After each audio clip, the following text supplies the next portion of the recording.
Hey, what's going on YouTube? This is Cody here, and today's video is going to be a review of the PowerA Fusion Controller.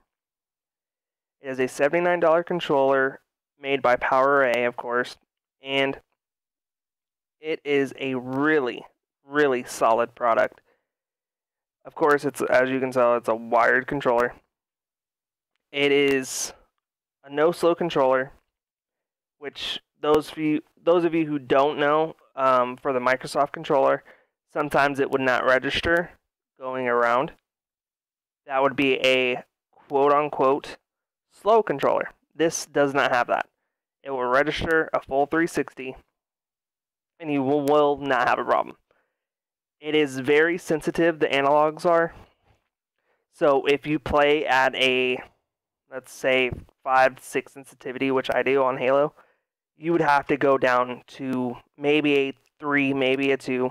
I play at 2 now after using this controller. The one good thing about this controller is the feel. Having it in my hands, playing with it for 2-3 hours, it feels so much better than the Microsoft controller, honestly. And that being said, it being not a huge name, again, this is the first time, not the first time, but it is, I really didn't know much about PowerA until Hoaxer, Elumnite, Bittersweet, until they were sponsored by them, and then they come out with this controller. And after that, it got me wondering about them. And then one day, watching Elumnite stream, and we were in his chat, they were talking about the controller, and then I was talking to Elumnite and Hoaxer about it, and they both recommended this controller. Not because they were sponsored by him, but they feel like it is a really solid controller. And I could not agree more. This controller is by far one of the best controllers I've ever used. And I've used a wired Microsoft controller, I've used Mad Catz controller, I've used all kinds of controllers. But this one takes the cake, honestly.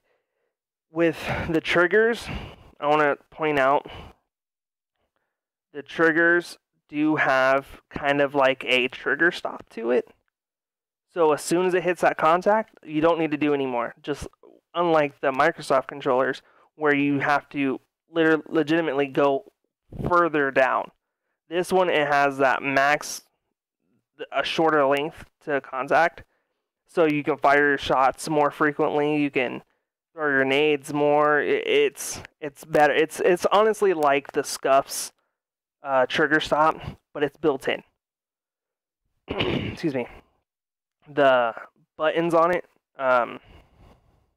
they're easier to deal with. They're easier to mess with than the Microsoft controllers. Sometimes you would get the Microsoft controllers that stick. And this doesn't have that. You can legitimately lightly press on the side, and it's going to hit the contact. The buttons on there are really nice. They're a little bit bigger in diameter than the Microsoft ones, so you can, again, hit it wherever, and it's going to hit the contact inside. And it's not really poking out there. Like I said, with the triggers, they're closer to the contact, so you can just hurry up and press it, and then you're about your way. Also, too, I want to point out the colors. It really doesn't have a purpose besides customization. There's red, green, which I use because it's my favorite color, blue, like a purple, pink thing, and then a light blue. This is really cool if you play in the dark, or just if you're at a tournament or at a LAN and someone walks by you and they see that and they're like, oh, what kind of controller is that? Because it's light up. But again, I use green. The D-pad, I really haven't used all too much except for calling in an ordnance in Halo 4. I don't know how well it works for fighting games. I was reading a couple of reviews, and it's saying it doesn't really work that well. I'm not 100%. I don't use it. I don't play fighting games often, so I'm not for sure. One thing I do want to point out is if you're like me, if you're used to a Microsoft controller, the back button and the start button are higher up on this controller. Me, I'm always hitting these bare spots, and I'm kind of get frustrating after a while. But after, like I said, with the no slow, after a while, you'll get used to it. I'm still missing the back button ever so often, but it's something to get used to. But again, it's not that big of a problem. Honestly, it's not a problem at all. It's just getting used to the controller. The grips on them are very solid. You get two different grips. The stock grip is kind of a matted, hard grip. This one that I have on here right now is the gel type. It's more of cushion. This one I prefer just because of when I grip my controller when I play, I get a little too into it. So the harder grip on it kind of would hurt my palms. This one feels really nice on my hands. It has a nice little grip to it. If your hands get sweaty, it doesn't. The controller won't slip out of your hands. Another thing about this controller is the wire. It is braided. This is perfect for if you have animals, if you have a rolling chair for your setup, if you have kids. This braided wire is perfect. They really did build this controller to make it last, and I feel like it will last. The one thing also I want to point out is the analog thumbstick is concaved. Yeah, it's concaved, and it's bigger. The diameter-wise is bigger. I'll bring up my Microsoft controller. Hopefully you get to see it. Just by looking at them together, try to angle this in properly. If you look at it, this looks, actually this one looks a little bit bigger, but the analogs themselves on the PowerA is really bigger than this one, and I like it because you have more room to slide, and my fingers slide often with this one, and it doesn't have the little nipples also on the Microsoft one, like the Microsoft one. A lot of people were having problems with this that I read online, and I don't see what the problem is. I feel like it fits my thumbs a little better because I don't have my full thumb is on the analog, so it fits my thumb better. Besides that, I really don't know what else to talk about. All the buttons are nice. The customizations on it is nice. The cord's nice. The triggers and everything is nice.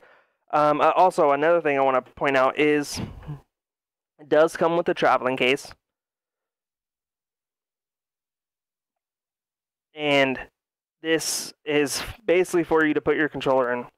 And if you go to tournaments, which I am starting to do this year, this is perfect for you. I have my Astros on, so you need everything. You need your gear to be protected. I'll show you the inside of it. And this is to make sure your controller is protected. And this means that they really care about their product. And to me, that is a big, big deal. If a company cares about their product, then that means they care about the people that they're supplying it to. And I like that. I haven't dealt with their customer service. I don't know how it is because I haven't had a problem yet. But I've heard that their customer service is really, really good. And that's also another good point. But PowerA is a good company. After I got this controller, their PlayStation 3 controller came in. I'll show you that one. came into my job, I had to pick it up just because I love the Fusion controller. So I swooped this up out of my job. Again, it's built like the Xbox controller, which I like. And even though I don't play PlayStation that much, but I had to swoop it up just because PowerA's Fusion controller is amazing. So I had to pick up their other product. I do recommend it. Go out and get it. It's $79. I recommend it. Hoaxer recommended it to me. Elumnite recommended it to me, and I feel like they did it for a reason because it's a good controller. They really care about their product, like I said before. So check out their website. If you need to know anything else, hit up either Elumnite, Hoaxer, me, or check out their website and figure out what you want to do for a new controller. And I feel like this controller would be the best bet if you care about competitive gaming. I'm going to put their website into the About section or into the description. Also, I'm also going to put Hoaxer and Elumnite's Twitter in there because they are sponsored by PowerA. So I hope you like this video. Please like, subscribe, check out my other videos, and look forward to making another video.